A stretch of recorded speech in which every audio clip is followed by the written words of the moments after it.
Copeland, you wrote a very powerful book, Not a Genuine Black Man, My Life as an Outsider. You talked about growing up in San Leandro in California and being stopped repeatedly by police officers. And this, I guess, cuts to the other part of this case that has divided so much opinion, is that clearly, in his mind, George Zimmerman saw a young black boy, young man, walking around and thought, trouble. He profiled him just as trouble. We know that from the way he described him in the call to police. At the same time, you've got what Trayvon Martin said when he knew he was being followed by George Zimmerman, which was that he was a creepy ass cracker and so on. On both sides, you have fear and distrust. Now, you grew up with a lot of fear and distrust. Tell me about that.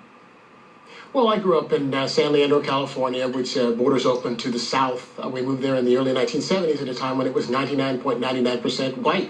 It was a white flight destination from Oakland and other major cities in the area as they were becoming more and more diverse. And the problem is, in communities like that, the face of crime is young and black.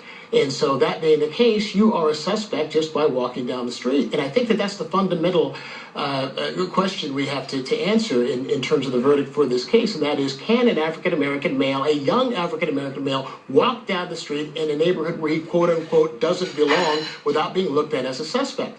And this whole idea that you can kill somebody if you are afraid of them, well, you know, as I said, there are a lot of people that look at the basic crime as being young and black, so they are afraid of you from the moment that they set eyes on you. If that's a defense, then we are in real trouble.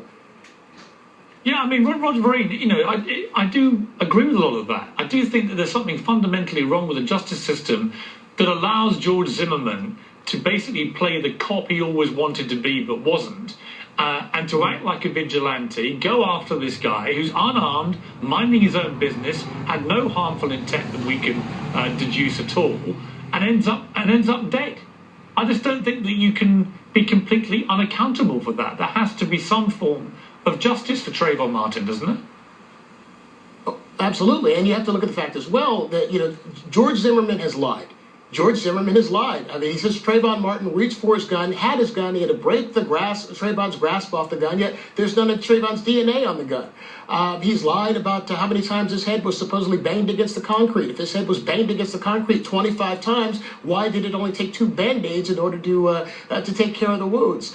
He was, you know, got out of the car and supposedly put away his cell phone and then was attacked by Trayvon, yet the phone records show that Trayvon was on the phone for a full 2 minutes after Zimmerman hung up his phone. So, you know, and on top of that, if you look at the interview he gave to Hannity, he has no remorse. He is not repentant. There's no contrition whatsoever. He claims that it was God's will. You know, there's got to be some kind of accountability here. You can't make it open season on young people, particularly young African-American males, because you are afraid.